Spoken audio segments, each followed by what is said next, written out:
The first sound wasn't music. It was a sharp, cold slap, the sound of a cake, smashing straight into the face of the woman standing in the middle of the grand hall.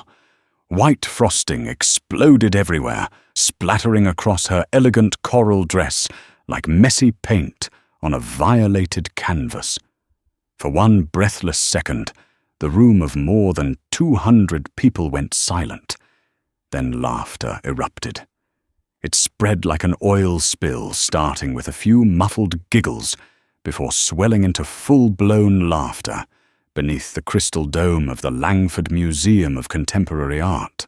The golden light from the chandeliers gleamed across Dr. Maya Carter's frosting-covered face, reflecting as if the entire world was shining a spotlight on a meticulously staged humiliation.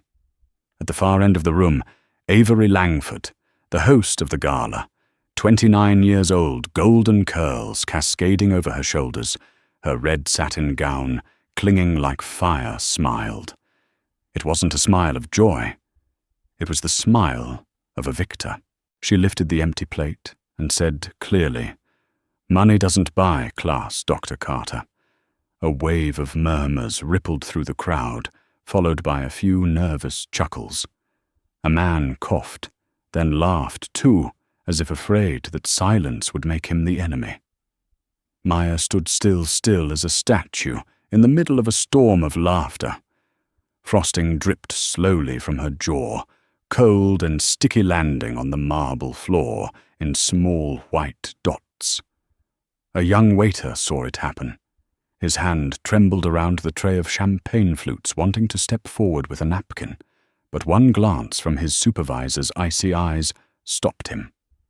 No one was allowed to interrupt the performance, because this was Avery Langford's stage heir to a family that funded half of New York's art scene. Every laugh, every glance was an act of submission to power. Amid the clinking of glasses, Maya raised her hand, calm and deliberate. She wiped a streak of frosting from her cheek, with 2 fingers looked at it briefly, then let it fall to the floor. The tiny sound it made, a faint splat, echoed like a gavel in a courtroom. For a brief moment, the laughter faltered. A few people exchanged uneasy looks. A middle-aged woman whispered, "Oh my God, how pathetic," then quickly lowered her eyes when Avery glanced her way. Avery sipped her champagne, the glass trembling with the sparkle of crystal. She felt triumphant, as if she were the center of the universe. She was a Langford. She decided who could walk through these golden doors and who should only watch from the outside. Some doors, she said sweetly, her voice laced with poison, are meant to stay closed. Laughter broke out again, though this time it sounded forced. Some laughed to prove they belonged. Others laughed to hide their fear. Only one person didn't laugh, the woman standing at the center of the room, her face still covered in cream, her dark eyes calm and deep as an unbroken lake. Inside Maya's mind, all sound began to fade. No music, no laughter, only her own breath, steady, deep, unnervingly calm. She remembered her grandmother Louise's voice from years ago in that tiny kitchen. "The world won't test you with fire, child, but with ice. It'll freeze you, silence you, and make you believe you have no voice. But dignity, my dear, isn't the sound of shouting. It's the silence you learn to master." That memory rose in her mind amid the waves of laughter. Maya didn't tremble. She didn't rage. She simply saw every laughing face, every averted eye, every person too frightened of difference to stand for what was right. A freelance photographer lifted his camera, the flash exploding across the room, capturing the white frosting against brown skin. The image spread within seconds through guests' phones, through social media, through captions dripping with mockery, "When money can't buy class." The woman who didn't know her place. Within minutes, Maya had become a public spectacle. Avery bathed in light, basked in what she thought was glory, believing the universe stood behind her. But what no one noticed was that the brighter the light, the deeper the shadow. A silver-haired man whispered to the woman beside him, "She shouldn't have come." People like that ruin the spirit of a gala. The woman nodded, eyes fixed on Maya, as though watching a performance. Yet Maya, still standing, tall shoulders squared, her gaze, disturbingly calm, didn't move. No one knew what she was thinking. But in that silence, something shifted.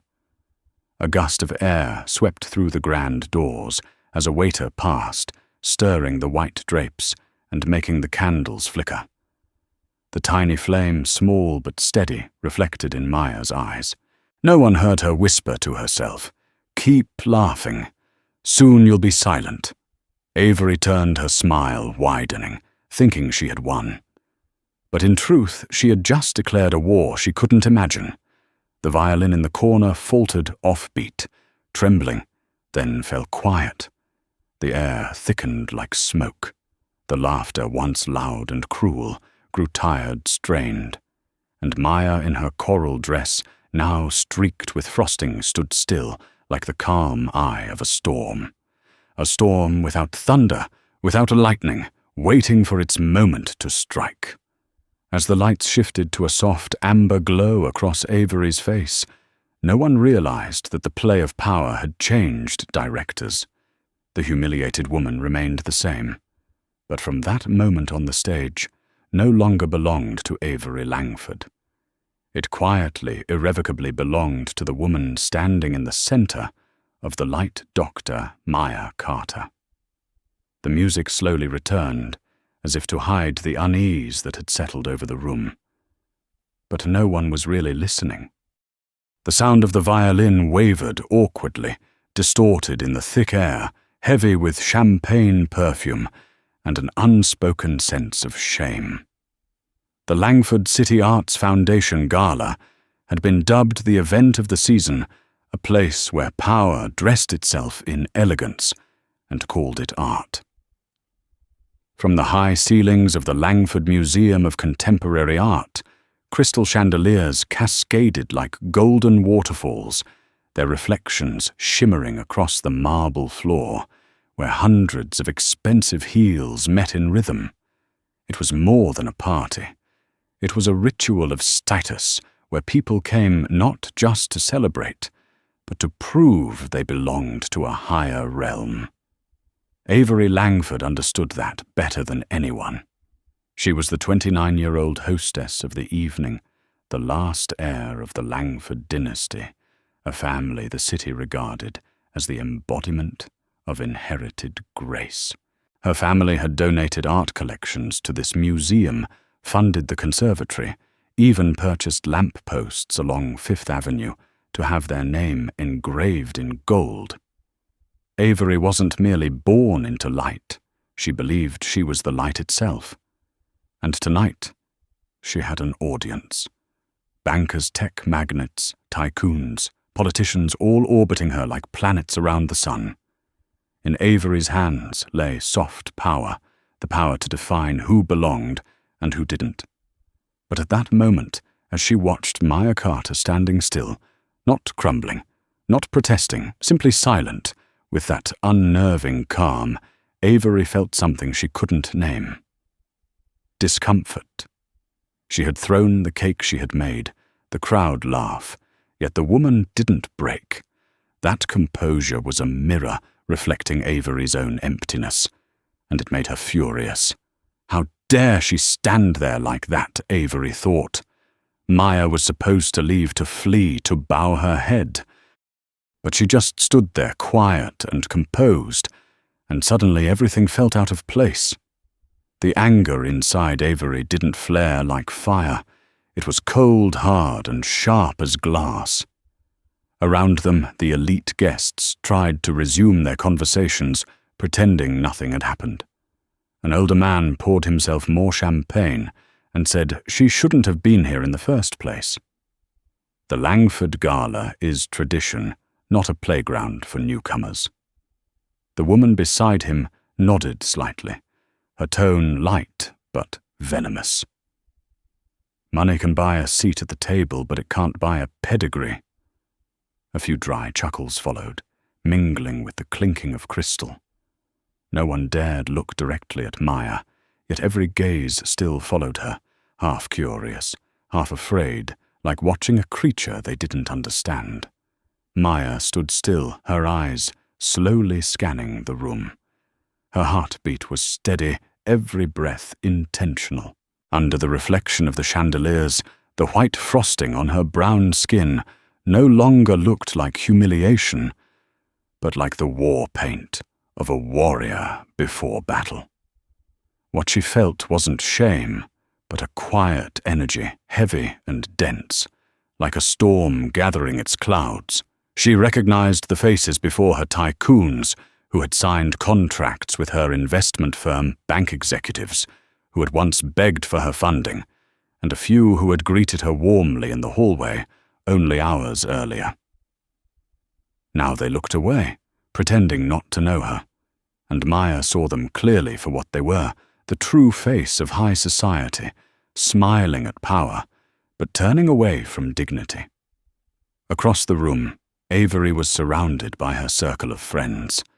That was so brave, a young woman, gushed her admiration, twisted. Avery smiled, taking a sip of champagne.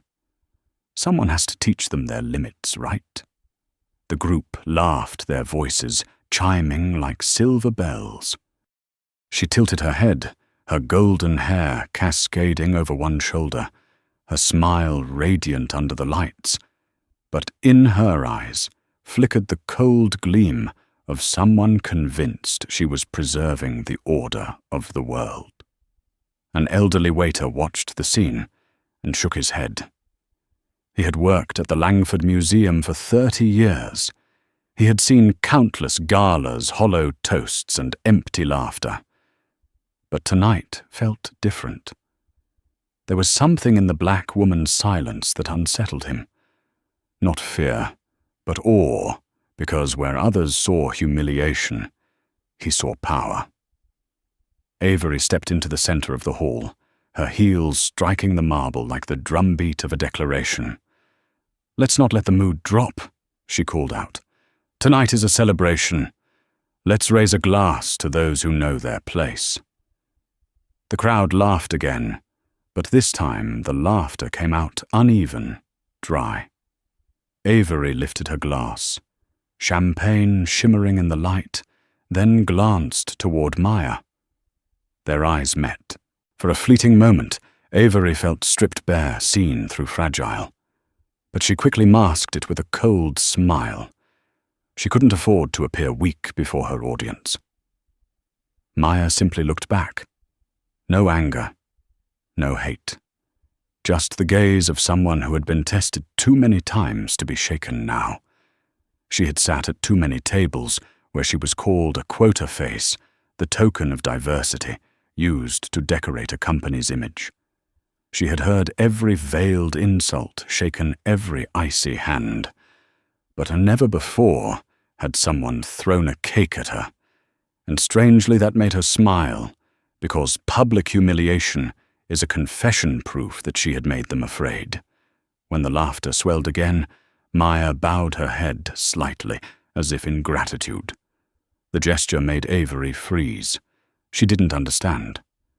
Why, after being humiliated, did this woman bow like a victor? Maya straightened her chin, lifting just enough for the light to catch her eyes, deep calm, carrying the quiet promise of a storm not yet seen. No one in that room knew that the wind had already begun to gather. Avery laughed louder, desperate to reclaim attention. "Come on, music," she shouted. But the violinists hesitated, their hands trembling, their melody shaky, as if they too weren't sure whether to keep playing. The rhythm of the gala faltered. The air, once perfumed and perfect, now smelled faintly of metal, the scent of tension. And at the center of it all, Dr. Maya Carter said nothing. She didn't need to. because she knew every gaze had already turned toward her, no longer with disdain but with curiosity, confusion and a fear they couldn't name. Avery didn't realize it yet, but she had just made the biggest mistake of her life. She had turned that woman into the center of the universe she thought she ruled. The night was far from over, but power had already changed hands. In silence, Dr. Maya Carter had claimed the stage of privilege not with wealth or fame, but with a stillness so commanding that the entire room paused to listen to what hadn't yet been said. The party didn't die after the cake was thrown. It changed shape. The brief silence that followed wasn't regret. It was the audience taking a breath before laughing again. The music returned, but now it sounded like the background score to a hunt. Avery Langford stepped up onto the marble steps at the center of the hall, her heels striking the floor like the drumbeat of command. Her red dress blazed under the lights, drowning out every other color in the room. "Come on, everyone, don't let her ruin our night." Her voice rang out clear and deliberate. Laughter followed, hesitant at first, then merging into hundreds of voices, laughing together, sharp as glass. A waiter passed by with a tray of chocolate eclairs. Avery reached out, took one, studied it for a moment, then smiled and hurled it toward Maya.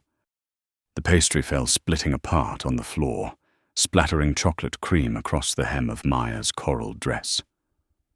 "Oops," she said with mock surprise, followed by the shrill giggles of a few young women. The others looked around, then joined in too, because laughing was the safest choice. Maya didn't move. Her eyes didn't blink. She didn't flinch, didn't bend to wipe her dress.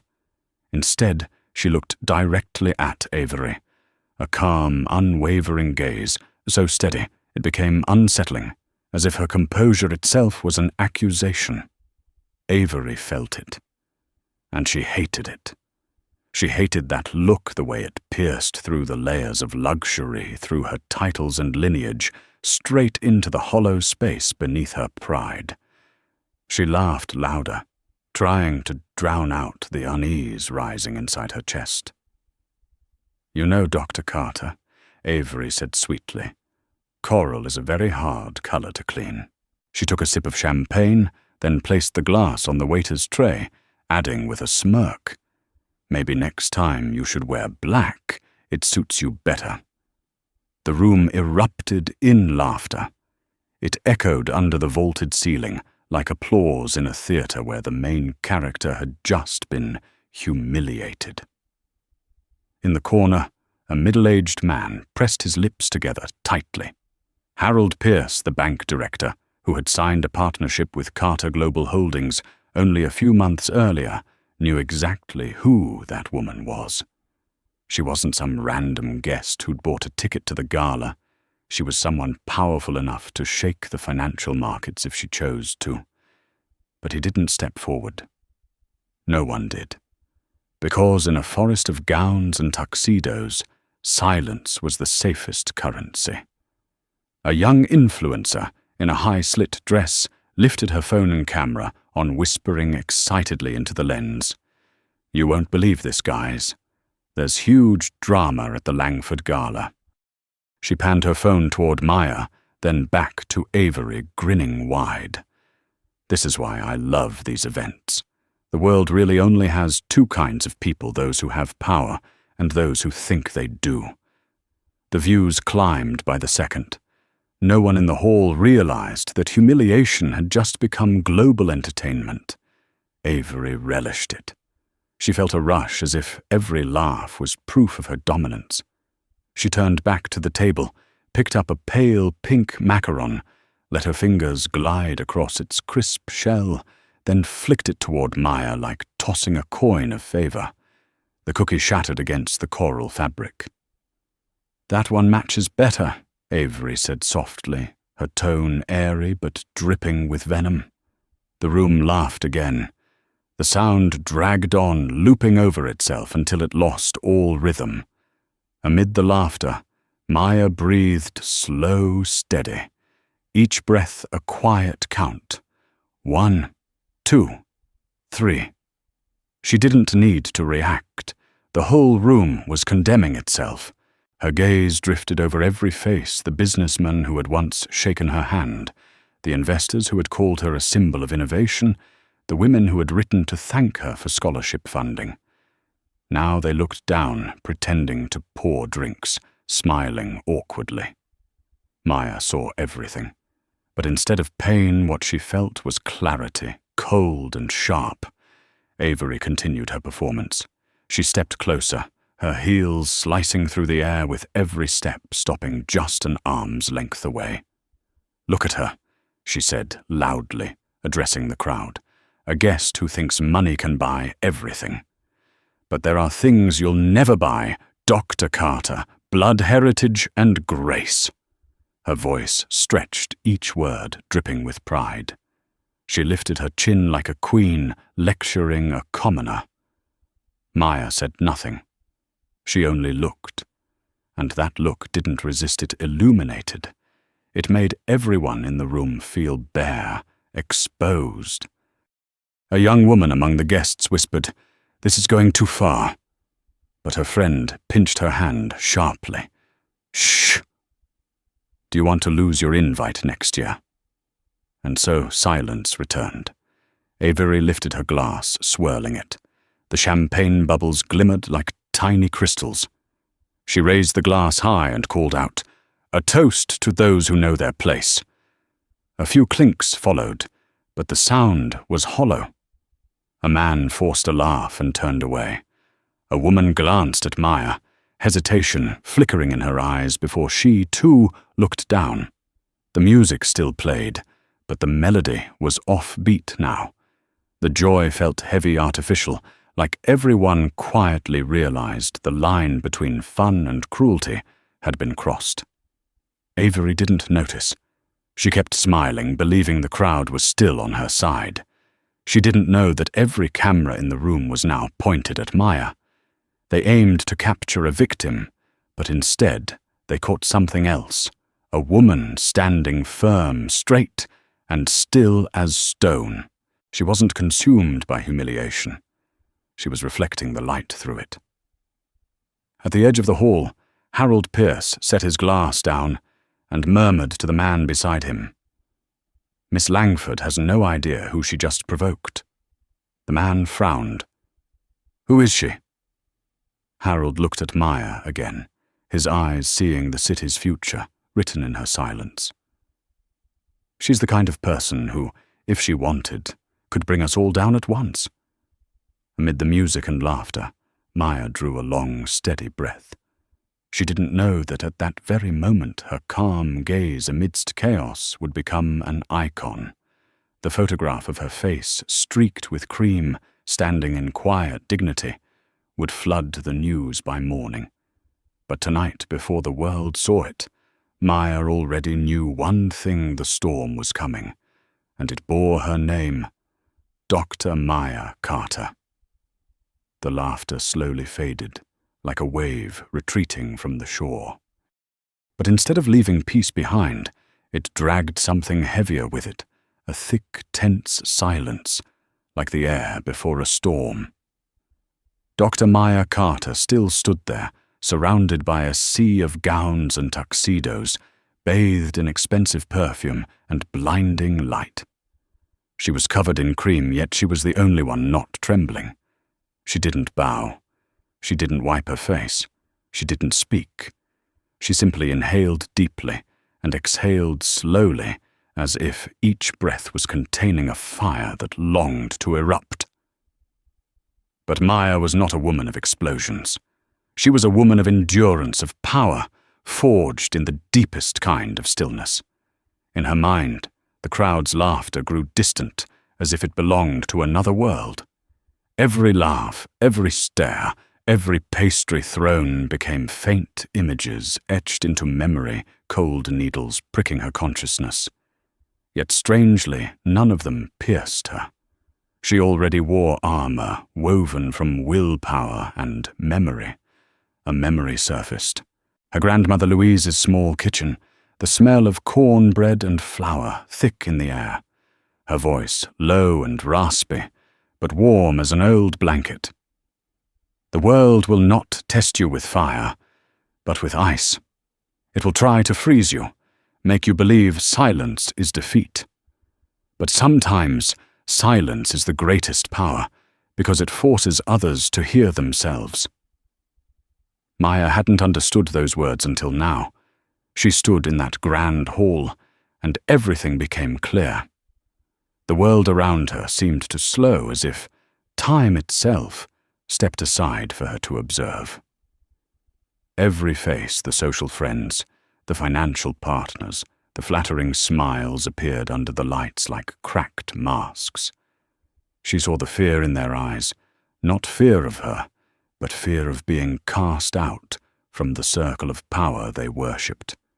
And in that moment, Maya realized something. Avery Langford wasn't the only one trying to prove power tonight. Everyone in this room was by mocking another just to reassure themselves they still belonged. Somewhere in the corner, a quiet sob escaped. A young waiter had just realized the woman before him hadn't crumbled as he expected. Maya's eyes met his.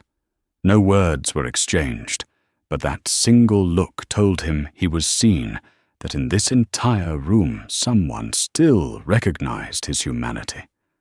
He straightened his back slightly, a small gesture, yet it rippled through the still air like a drop in calm water. Across the hall, Avery Langford kept talking, laughing, trying to pull the party back into rhythm, but her voice began to sound offbeat. Though she kept smiling, posing, raising her glass, Avery was starting to feel afraid. Not because Maya reacted, but because she didn't. No one is ever prepared for that kind of silence. Not weak silence, but the terrifying kind that says, "I don't need to shout to make you afraid." Avery tried to turn away, but Maya's gaze was still there, calm, steady, neither condemning nor pitying. It made her feel small in a way she'd never felt before. Maya closed her eyes for a second. She could feel the chill of the air conditioning brushing her skin, the frosting on her neck beginning to dry.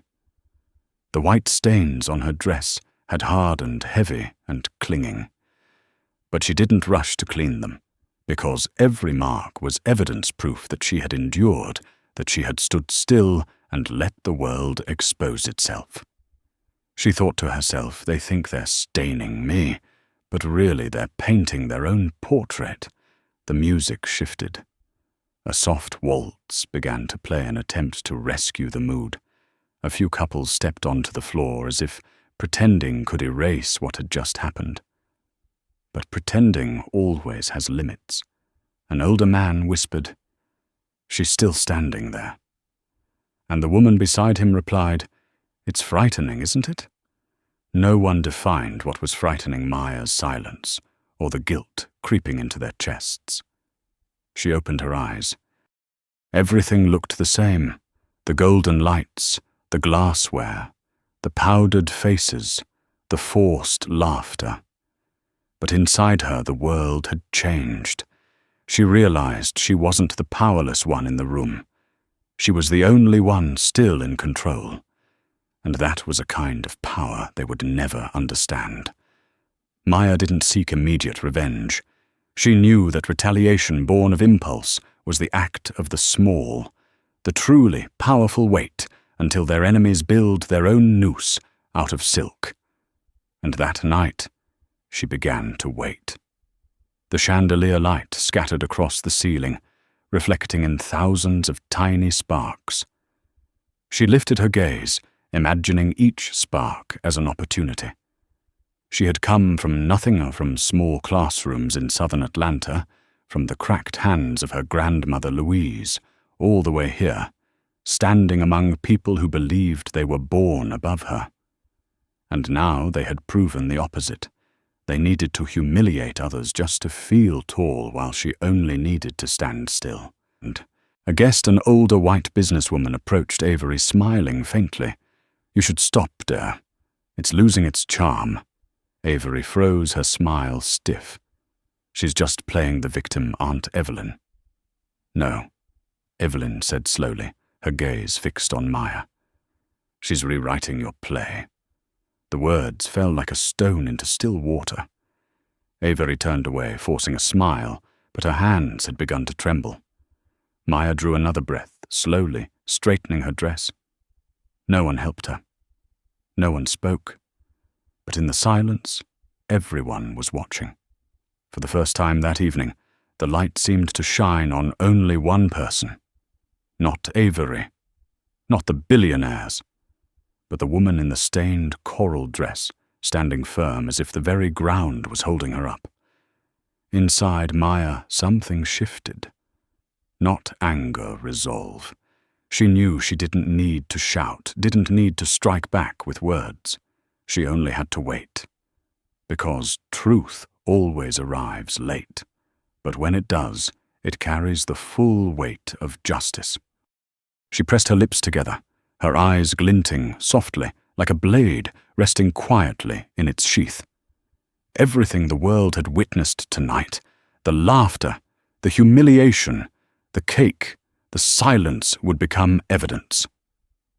And when the time came, she wouldn't need to raise her voice. The world itself would bow. The gala went on. But its soul was gone. Each laugh sounded hollow. Each glass of wine lost its taste. And Maya, still standing there, remained as silent and unmoving as the first crack in the prideful wall of high society. No one heard anything. But if they had listened closely, they would have realized this. Beneath that coral dress, a storm was quietly forming, a storm carrying the breath of justice. No one could hear the wind outside. Thick glass, red velvet drapes, and the orchestra playing the Blue Danube all worked together to erase the outside world. All that existed was this place, the Langford Museum, a kingdom of golden light and immaculate pretense. But in that kingdom, a crack had already formed. The wave of humiliation had reached its peak. Avery Langford, the proud heiress with a face made for magazine covers, was still drunk on victory. She stood on the marble staircase, champagne glass, raised high like a symbol of power. Tonight, she called out, "We raise a glass to those who know their place." Laughter broke out again, but this time it sounded more strained, more scattered. Some guests glanced at one another. A few discreetly looked away.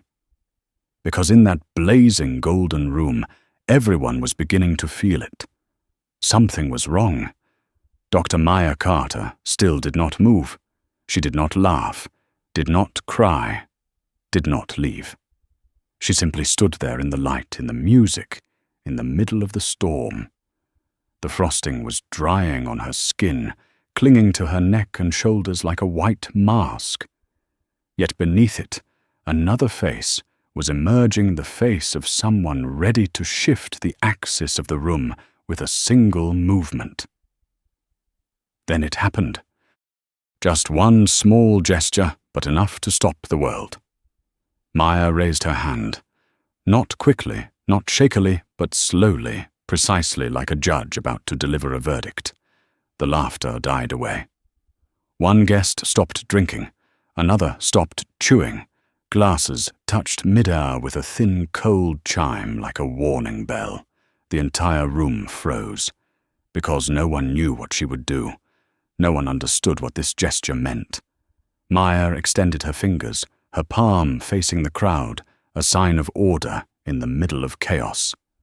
Light from the chandelier reflected on her skin, mixing with the pale cream into a dim, cold, almost unreal glow. In that moment, she no longer looked like a victim, but like a symbol, a woman standing in the center of humiliation and still commanding her own breath. Whispers spread. What is Maya doing? Is she about to fight back? My God, look at her. Avery frowned, trying to laugh off the suffocating tension. But when she looked at that raised hand, her heart gave a small jolt. Somehow that simple motion felt like an order to stop. She forced out a shrill laugh that sliced through the heavy air. "Oh, so you finally found your voice, Dr. Carter." But Maya still didn't speak.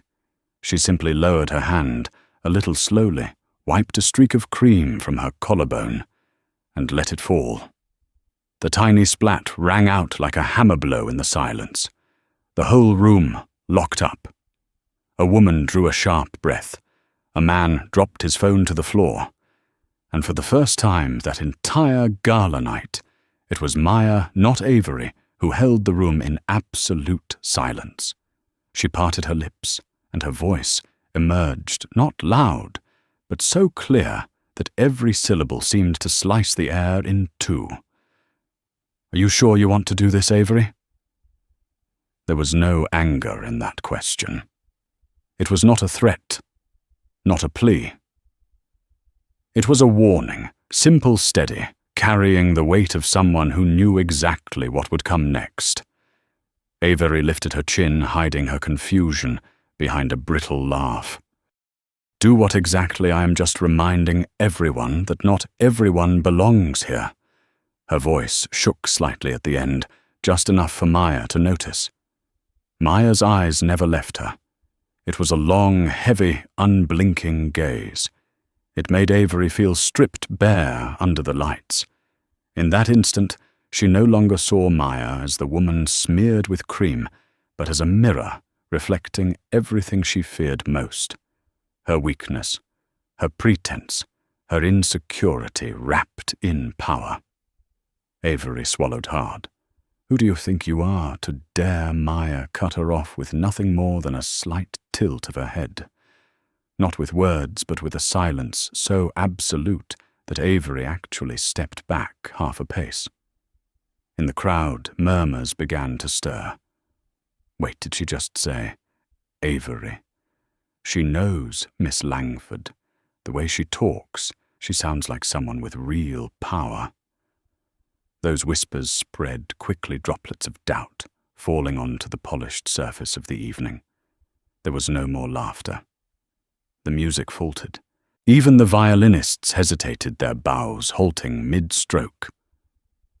Maya closed her eyes for a second, as if allowing everything to settle, then opened them and looked around. Each face told a story. She saw the men who had once called her a strategic partner, the women who had written to thank her for funding their children's scholarships. And now they lowered their heads, fearful, pretending to be busy sipping wine. She knew they had all misunderstood her silence. They thought she had been too afraid to respond. But in truth, she had been waiting for this exact second, the moment when the room stopped hearing Avery's voice and could only hear the sound of its own heartbeat. Avery felt something slipping away. The control she had always taken for granted was sliding out of her grasp, finger by finger. She tried to smile, raised her glass, but her wrist trembled. "Do not think you can scare me," she said, her voice rising. "This is my city, my night." My Maya spoke again, soft as a breath, yet sharp enough to cut through her words. "Yours is it." There was a brief pause. Then Maya's voice dropped each word, weighted and clear. "Then remember this moment, Avery, because from the second you threw that first cake, you chose your role in this story." No one fully understood what she meant, but everyone felt it. A chill slipped through the room. An invisible power shifted, as if the center of gravity had moved. Maya did not need to shout. She did not need threats. With only her gaze, only her voice, she altered everything. A woman in the front row, her red lips trembling, whispered, "She's not afraid." The man beside her replied, "No, she is waiting for something." They did not know that what she was waiting for was already on its way, not carried by anger, but by truth. The room grew so quiet that the distant ticking of a clock could be heard.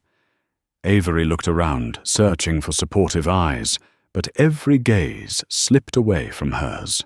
She laughed loudly to smother the fear rising inside. "You think you can intimidate me with a few cryptic lines?" Maya did not answer that challenge. She simply spoke again, her tone steady, like a verdict being read. "No, Avery. I am not intimidating you. I am only asking, are you sure you want to go this far?" This time, Avery did not reply. She could not. Because for the first time in her life, she realized she was not the one holding the script. Under the crystal lights, the cream on Maya's face had dried stiff and pale like paint on stone. She stood there, still composed and dangerous in her serenity. And somewhere beneath the pounding hearts of everyone present, the fragile balance of the evening finally shattered. The room shattered into silence. Not the silence of respect, but the silence of people who had just realized they had laughed at the wrong person. The golden lights still glowed, the orchestra still tried to play a vague ballad, but every sound and every breath seemed to be drawn toward the center of the room where Dr. Maya Carter stood. A woman in a coral dress, stained white with frosting her eyes, calm to the point of being terrifying. At the far end, Avery Langford was still trying to hold on to the illusion of power, but her hand trembled. She let out a broken laugh. "Come on, everyone, it's just a party. There's no need to be so serious." No one laughed. In the middle of the room, Maya lifted her head, her gaze sweeping over the crowd. She didn't speak yet. She let the silence do the work, the kind of silence that forces people to hear their own breathing. A man in the front row, Harold Pierce, a bank director, suddenly frowned. He looked closer at Maya. There was something familiar about her. The photos in the papers, the signing ceremonies, the staggering numbers flashing across financial screens, and then he murmured under his breath like a confession. "My God, that's Carter." The words were quiet, but they spread like electricity. The whispers collided, chaotic and trembling. "Carter. No way Carter Global. She's the one who funded the Eastern banking chain, right? I signed with her company last year." Avery's eyes darted wildly panic, showing for the first time that night. She heard the name Carter rippling from every direction, like blades slicing through the air. No. Impossible. The woman she'd humiliated with cake couldn't be that person. Maya still stood there, serene, as if she were simply watching a play she had written herself.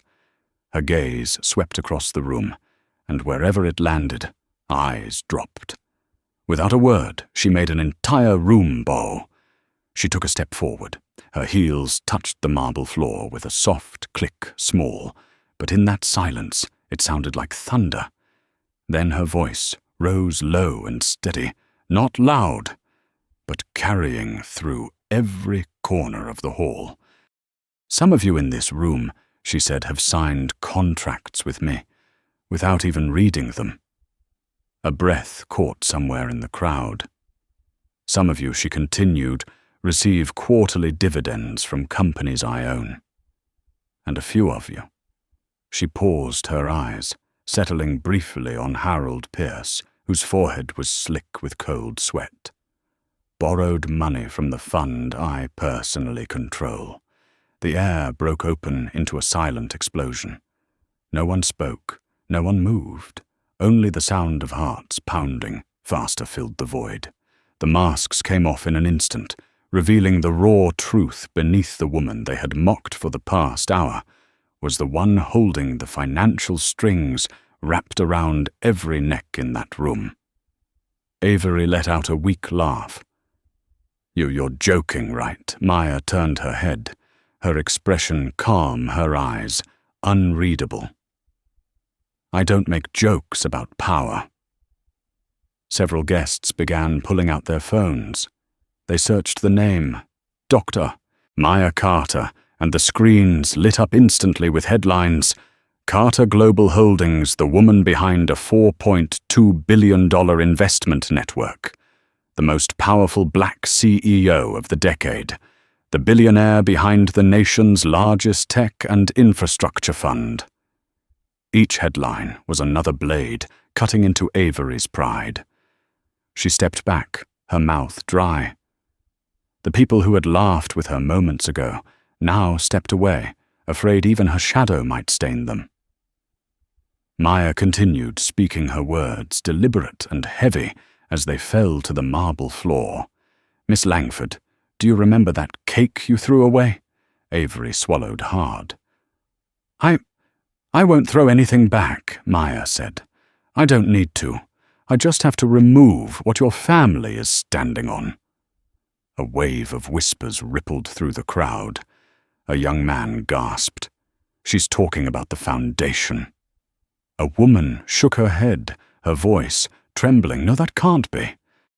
If the Langford Foundation loses its funding, then the entire city will shake." Avery trembled, trying to hold her voice steady. "You're trying to scare me. You think a few numbers can—" "No," Maya interrupted, her tone no louder than a breath. "I don't need to think. I know exactly which numbers can make your empire fall." Every word cut clean and soft like a silk blade. The chandelier light shimmered against her skin, catching the golden flecks in her eyes, not the light of anger, but of composure, the kind that only belongs to someone who has been humiliated before and watched her enemies fail every single time. An elderly guest voice, trembling, whispered to his companion, "She's the one who funds this museum. The entire West Wing was built with Carter Global money."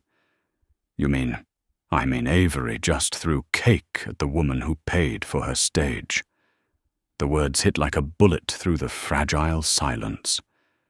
A few nervous chuckles escaped not from humor, but from fear. Avery tried to fight back, but every word that left her lips sounded hollow. "You're just a guest, an outsider. You don't?" Maya tilted her head slightly, her gaze sharp enough to slice. "An outsider?" A long pause followed. "No, Avery. I'm not an outsider. I'm the reason you can open these doors and call this place home." The words dropped, heavy, calm, and resonant, not shouted, but echoing like thunder inside every mind. And in that second, every title, every hierarchy in the room changed places. From the far end of the hall, a museum staff member watched the scene unfold and whispered to a colleague, "Look at her. She looks like the real owner of this building." The other replied, "Maybe she is." Avery tried to hold her posture, but her eyes flickered. A part of her wanted to apologize. Another part, prideful, stubborn, wouldn't allow it. But her palms were slick with sweat, her heart beat wild, because she knew if Maya's words were true, then one call, one signature could erase everything that bore the Langford name overnight. Maya took half a step back, her voice soft but unshakable. "You threw that cake to make me small, but all you did was expose the truth. You can't make me lower than you. You're the one standing on a foundation I built." No one spoke. Avery swallowed hard, the glass in her hand, trembling violently. The room was still bathed in gold, but no one was shining anymore. Because in that moment, every light in the room belonged to one person, Dr. Maya Carter. The air inside the grand hall of the Langford Museum was so thick it could have been cut with a knife. Only minutes earlier, Avery Langford had been the queen of the gala, bathed in light, surrounded by laughter. Now every eye was turning away from her red dress and towards the woman in the coral gown streaked with white frosting. "Det här var så." Maya Carter didn't need to say much more. With just a few sentences, she had reminded everyone of a truth they had all heard, but chosen to forget everything in this city was tied to the money of Carter Global Holdings. Avery let out a dry, brittle laugh, the sound of someone who had just stepped off a cliff. "Fine," she said, trying to sound calm. "You can be whoever you want. You have money, you have power. But this is still my gala. This is still my city." She emphasized the words, "my city," like someone clinging to a shattered illusion. But Maya didn't respond. She simply looked at Avery not with disdain, but with the kind of silence that forces people to see themselves clearly. Then she began to walk forward. Slowly, steadily. The sound of her heels on the marble floor was like a clock ticking down. She didn't need a microphone. Her voice carried just enough for everyone to hear, and no one could escape it. "Avery, do you know?" she asked. "This gala, this museum, even the ground beneath your feet, all of it runs on a single stream of capital." She lifted her head, her gaze sweeping across the hall. "A stream of capital that begins with the Carter Global Infrastructure Fund." Murmurs rippled through the room like a wave breaking. Someone whispered, "She's joking, right?" Another voice followed. "No, I heard about that fund. It financed the Langford Foundation last year for the East Wing expansion." A third voice added, trembling, "And the art galleries in Soho. The name Carter is right there in the legal documents." Each whisper was like a stone thrown into still water, and every ripple reached someone new. Avery closed her eyes, trying to hide the panic rising up her throat. She vaguely remembered her father mentioning strategic investment funds, but she'd never cared. To Avery, money was like air. It had always just been there. But now she was realizing the one supplying her air was the very woman she had tried to suffocate. Maya took another step closer. "The galleries you call your legacy," she said, "were bought with loans approved by Carter Global. The Langford real estate towers you boast about are mortgaged under the fund I manage. The restaurants you hold events in the newspapers you pay to write about you. Even the PR firm that made you shine tonight, all of them are fed by my money." She paused, a faint smile crossing her lips, not one of arrogance, but of someone finally done pretending. "Your world, Avery," she said softly, "was built with my money." No one moved. A few guests unlocked their phones, opening stock apps in a hurry. Somewhere in the back, a man gasped as he watched the Langford Foundation's shares begin to dip in real time.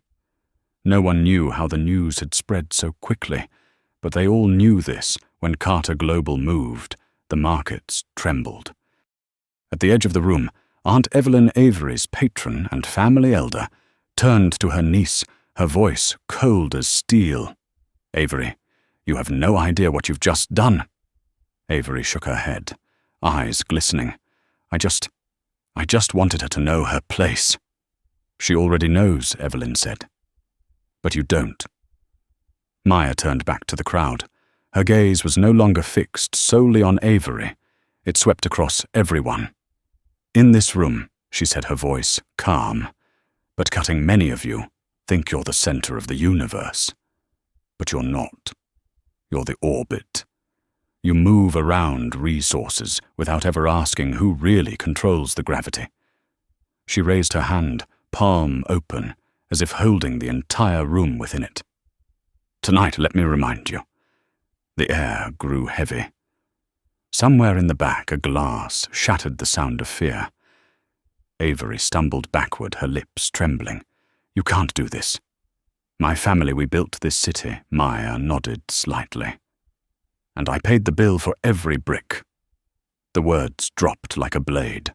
The hall was packed, yet no one dared breathe too loudly.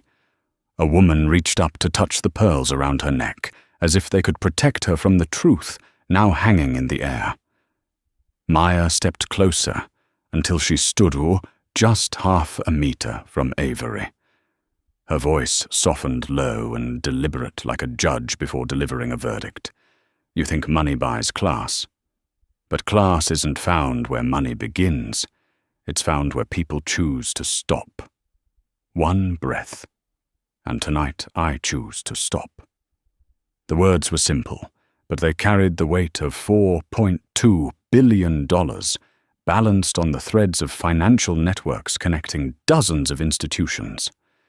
Everyone in that room understood Maya's words weren't dramatic. They were factual. If she pulled her investments, a single decision could bring down the entire Langford Foundation, the city's pride. One guest, an airline executive and major sponsor, whispered, "God, she could freeze every arts endowment in the city. Midtown's financial district would collapse." The man beside him replied softly, "I think it's already starting." Because in the hallway outside, phones were ringing non-stop. Corporate assistants were receiving urgent alerts. Financial news outlets were pushing breaking headlines. Carter Global considering withdrawal of funds from Langford Foundation. Avery heard it all, but none of it seemed real. The voices around her distorted, fading into distant echoes. She looked at Maya, the woman she had once thought of as an outsider, now standing there as the heartbeat of the city itself. Part of her wanted to kneel, another part wanted to scream, but neither one. Maya drew in a slow breath, as if steadying the wind before the storm. Her voice lowered, yet carried through every inch of the Golden Hall. "I don't need to retaliate against you, Avery, because you've already done that yourself. I came here only to remind you, power doesn't live in laughter. It lives in the silence people give you after you've abused it." She turned, walking toward the center of the hall. With every step, the crowd instinctively moved aside, not out of fear, but out of respect. Behind her, Avery sank into a chair, her eyes hollow, fixed on Maya's fading silhouette. She didn't yet know that in a few minutes, the news of the withdrawal would spread across the entire city. Nor did she realize that this very moment, this confrontation under the crystal light, would be remembered as the night the Langford Empire began to fall. And Maya, she kept walking, step by steady step, never looking back. The chandelier light spilled down her shoulders, forming a faint halo, the kind of light that belongs not to someone seeking forgiveness, but to someone who never needed it, because she had never been weak. The gala continued, but no one remembered what song was playing. The violins trembled, the glasses in guests' hands shook slightly in rhythm with their racing hearts. The smiles had vanished, leaving only faces trying to stay composed, while the ground beneath them began to shift.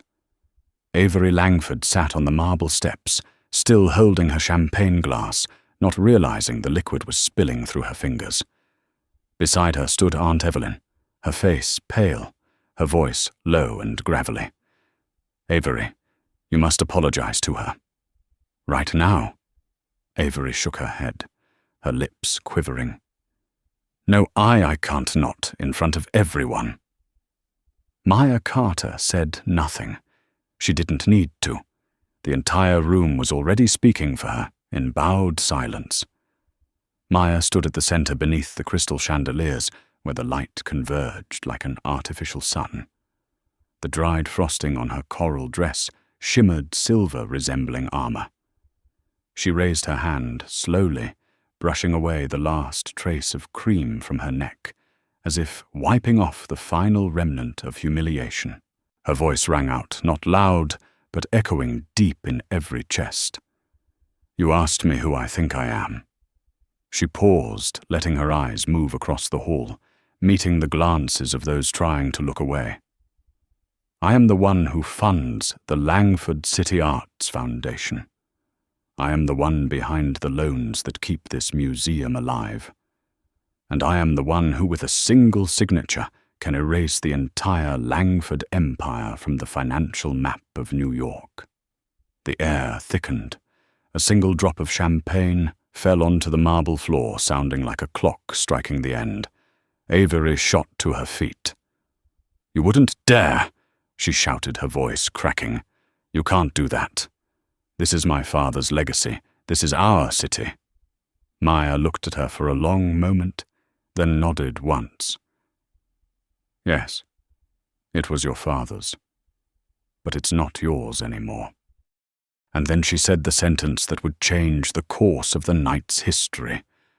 "Right here, right now, I am withdrawing all $4.2 billion from the Langford Foundation and every project tied to it." The words fell like thunder in a cathedral. A few people gasped. A man stammered, "4 billion."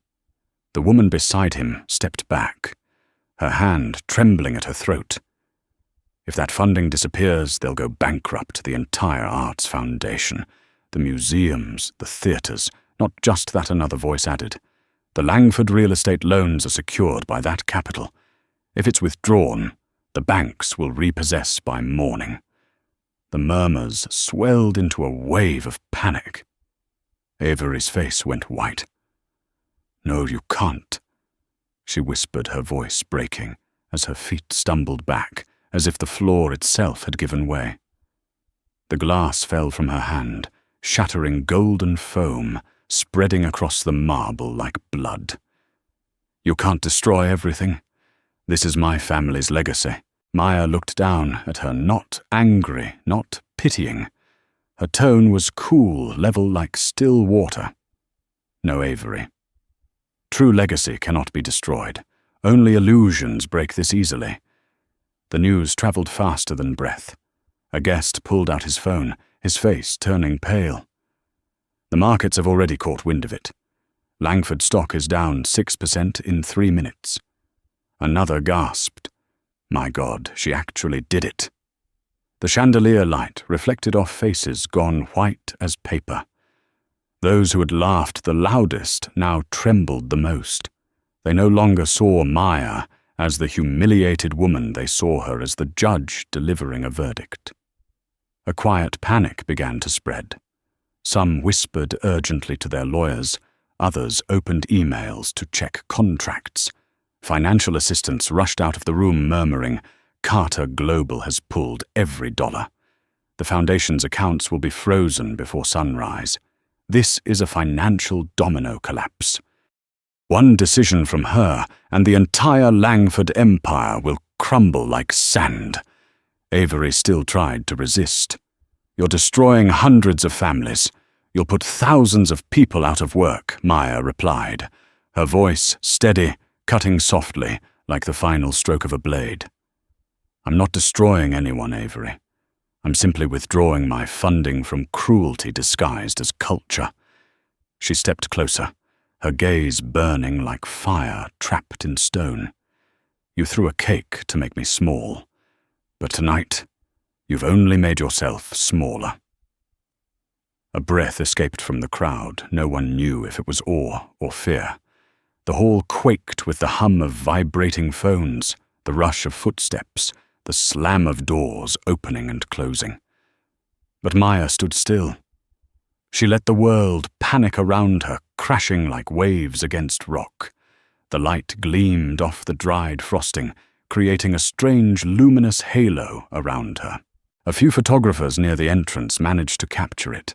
The image of a woman humiliated minutes ago, now standing at the epicenter of a financial earthquake. Avery collapsed onto the marble steps, her hair falling over her face. She didn't cry, even her tears were afraid to fall.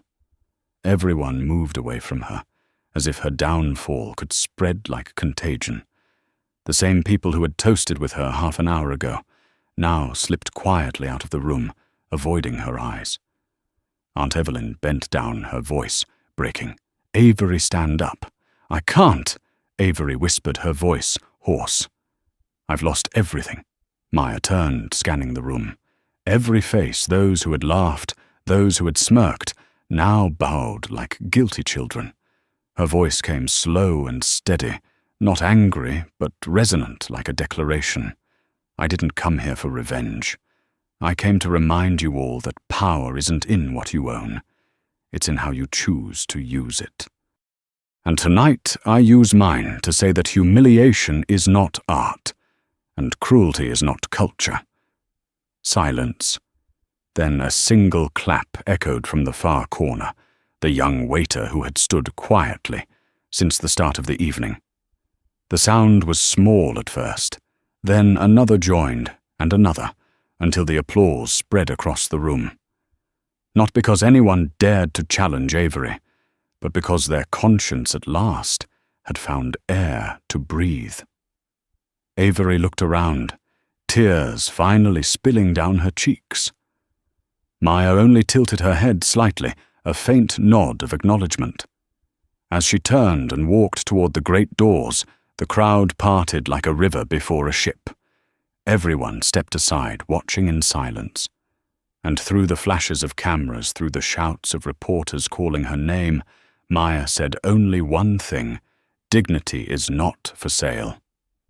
And tonight, I'm only taking back what's mine. Behind her, Avery sank into a chair, the chandelier light reflecting off her vacant face. The red dress that once burned brightest now shone cruelly against the pale sea of truth, like a streak of blood. Her late father's portrait hung above his painted eyes, cold and distant, as if delivering judgment on his own daughter. And outside, the first headlines began flashing across phone screens: Black CEO, Dr. Maya Carter, withdraws $4.2 billion, Langford Empire collapses at Gala. The room that had once echoed with laughter was now a graveyard for the Langford dreams. The guests, draped in diamonds, avoided each other's eyes. They hurriedly pocketed their phones, straightened their jackets, searching for excuses to leave, as if even the air itself had caught fire. Avery sat collapsed on the marble steps, her hands stained with spilled champagne, her blank gaze fixed on the floor where crumbs of broken cake still clung. She no longer heard voices, only the sound of her own heartbeat falling apart. Those who once stood proudly beside her now walked past without a word, as if they had never known her at all. The chandelier still shone, but its light no longer concealed it, exposed. Above her father's portrait, watched from the wall, regal and stern, as if witnessing the downfall of his own bloodline. A journalist whispered, lifting his camera, "Capture this. The moment the red crown falls." Avery looked up, tears mixing with streaks of ruined makeup, her lips trembling, but no words came out. Outside, Dr. Maya Carter had already disappeared. Only the echo of her footsteps remained steady, firm like the rhythm of justice itself. In the fading light, Avery finally understood something she had never considered in her entire life. Humiliation does not destroy a person. It reveals who still has a soul. And that night across New York, one sentence was whispered again and again: the crown doesn't rest on the head, it lives in the way a person rises after being brought to their knees. As the grand doors of the Langford Museum closed, the last sound that echoed was not music, but the steady footsteps of Dr. Maya Carter, striking the marble floor, the rhythm of a woman who had reclaimed justice without ever needing to raise her voice. Outside, reporters swarmed around her. Camera flashes exploded in bursts of light, but Maya did not shy away. She stood tall, her gaze lifted, her voice calm yet resolute. "Dignity is not something that can be taken from you," she said. It is only forgotten when we stay silent in the face of humiliation. A reporter called out, "Madam, what is your message for tonight?" Maya paused, then replied slowly, each word deliberate. "Power doesn't lie in the laughter of the crowd, but in the silence of those who know when the moment is right to speak." Inside, Avery Langford still sat alone beneath the dim golden light. The laughter, the music, the applause all had vanished. Only the red dress remained, once a symbol of her crown, now crumpled like the ashes of pride. She looked down at her trembling hands and whispered, "So the real crown was never on the head." On her way home, the night wind of New York brushed past Maya's shoulders. She didn't look back, because she knew that tonight an empire had fallen, but something far greater had been built, the idea of dignity. And in the silence of the city, only one truth echoed through the night. Humiliation does not weaken us. It reveals who truly holds the crown. From the perspective of an expert in ethical leadership, the story of Dr. Maya Carter is not merely a clash between layers of power, but a testament to the strength of composure in the midst of a storm. In a world where reputation is often measured by noise, she chose silence, and that very silence spoke louder than any words could. Dignity once preserved can bring down even the grandest castles built on arrogance. Because true power does not lie in what we own, but in how we remain standing when we are insulted. If you believe that respect is not something to be granted, but something built through integrity and courage, then like to share that message. Subscribe so you do not miss the journeys where justice speaks through quiet resilience, and comment below with the phrase that represents your belief: "Keep your dignity."